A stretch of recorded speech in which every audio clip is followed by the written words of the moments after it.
तुम्ही कधी भेसळयुक्त अन्नपदार्थ खरेदी केलाय का? किंवा औषधं खरी आहेत की बनावट असा प्रश्न तुम्हाला पडलाय का?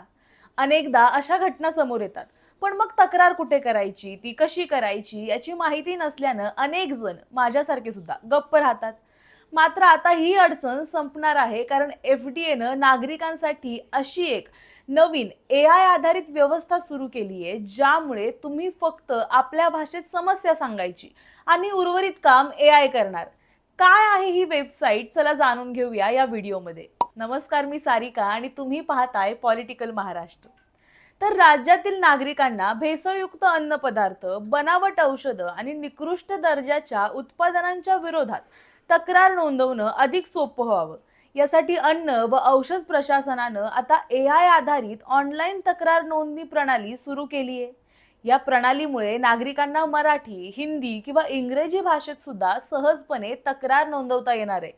यासाठी एफ-डी-एनं complaints.mahaFDA.in हे स्वतंत्र असं ऑनलाईन व्यासपीठ तयार केलंय. या पोर्टलवर अन्न सुरक्षा आणि औषध सुरक्षा या दोन्ही प्रकारच्या तक्रारी एकाच ठिकाणी नोंदवता येणार आहेत. तक्रारदारानं आपल्या भाषेत समस्या लिहिल्यानंतर ए-आय त्या तक्रारीचं वर्गीकरण करून ती अधिक स्पष्ट आणि सविस्तर स्वरूपात तयार करेल. त्यानंतर एका क्लिकवर तक्रार संबंधित अधिकाऱ्यांकडे पाठवता येईल. विशेष म्हणजे तक्रार दाखल केल्यानंतर तिची स्थिती ऑनलाईन ट्रॅक करण्याची सुविधा सुद्धा या प्रणालीमध्ये देण्यात आली आहे.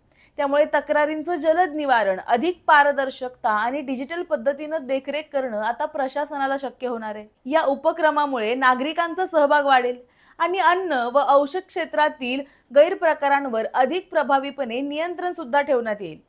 अन्नपदार्थ किंवा औषधांच्या गुणवत्तेच्या बाबतीत कोणतीही शंका आली तर ती दुर्लक्षित करू नका. लगेचच ऑनलाईन तक्रार नोंदवा. नागरिकांनी दिलेल्या माहितीच्या आधारे आवश्यक तपासणी करून दोषींवर कायदेशीर कारवाई करण्यात येईल, अशी माहिती अन्न व औषध प्रशासनाचे आयुक्त तुकाराम मुंढे यांनी स्वतः दिली आहे. तसंच कोणताही गैरप्रकार आढळल्यास लगेच तक्रार करण्याचं आवाहन सुद्धा त्यांनी नागरिकांना केलंय. तुम्हाला एफ-डी-एनं घेतलेल्या या निर्णयाबद्दल काय वाटतं आणि तुम्ही या वेबसाईटचा वापर करणार का? हे आम्हाला कमेंटमध्ये नक्की सांगा. अशाच व्हिडिओसाठी पाहत रहा पॉलिटिकल महाराष्ट्र.